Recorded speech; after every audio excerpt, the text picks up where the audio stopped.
Plus two second year arts. आज विषय वस्तु होची कस्टमर सैटिस्फैक्शन। आम दैनंदिन जीवन में कौन स्थान को कौन मॉल कि कौन जगह को गले आम किसी जिन आनी था जहाँफल कस्टमर को संतुष्टि मिलता है। कस्टमर को सब आम निजे थे कस्टमर हो भावा जे आमको जिते गोटे जिन किणवा थाए भल क्वालिटी कि भल प्रडक्ट दरकार होता है। उदाहरण स्वरूप कस्टमर मान फीडबैक होची अत्यंत जरूरी। से जहाँ जहाँ किणुचंती तार फीडबैक देवा। उदाहरण स्वरूप जदि आम ऑनलाइन किसी जिन मगाऊे गोटे ड्रेस मगाऊे तार फीडबैक आम देवा अत्यंत जरूरी। जहाँफल आउ गोटे लोक घिन तार फीडबैक दे किनी पार। रिजल्ट कौन अच्छी रेटिंग कौन अच्छी कमेंट सर्वे और मतामत रेस्पॉन्स आइडिया एडवाइस एतिकी जिनिस कस्टमर फीडबैक रे थिबा अत्यंत जरूरी। द्वितीयतः customer ग्रेविनेंस handling ग्रेविनेंस difficult customers.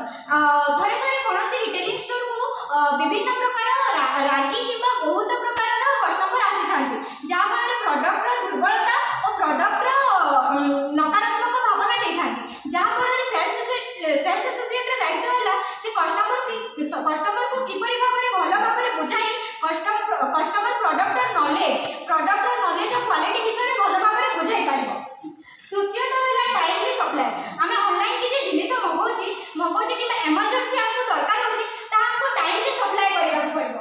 For example meaning और लॉजिस्टिक्स ट्रांसफॉर्मेशन प्रोडक्ट प्लानिंग आम भल भाव में जिन को मगाइबा।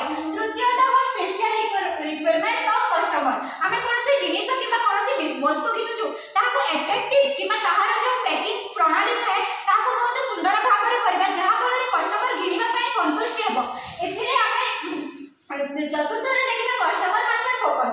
Keep the customer happy and the customer is king. सब बेले हमको कस्टमर मानको भल व्यवहार और सेल्स एसोसिएट रो प्रथम दायित्व हैला से धैर्यर सहित सब कथा को जानि पाइबो और continuously improve the customer experience. आमे सब बेले कस्टमर मानकर एक्सपीरियंस को जानिबा पय प्रचेष्टा करबा।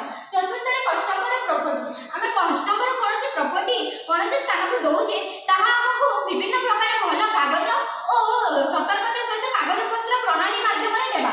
कस्टमर मानकर टाइमली रेस्पॉन्स और सर्विस को ठीक भाव में करबा। एथिरो आमे सबको देखिला पर हमको जणा पड़ुची जे कस्टमर हेउची रिटेलिंग रो मुख्य चरित्र जहाँ कि कस्टमर मानको भल प्रोडक्ट और मुख्य चरित्र भाव में भल जिनिस भल क्वालिटी और भल व्यवहार देखाई भल पैकेजिंग माध्यम देवा। धन्यवाद।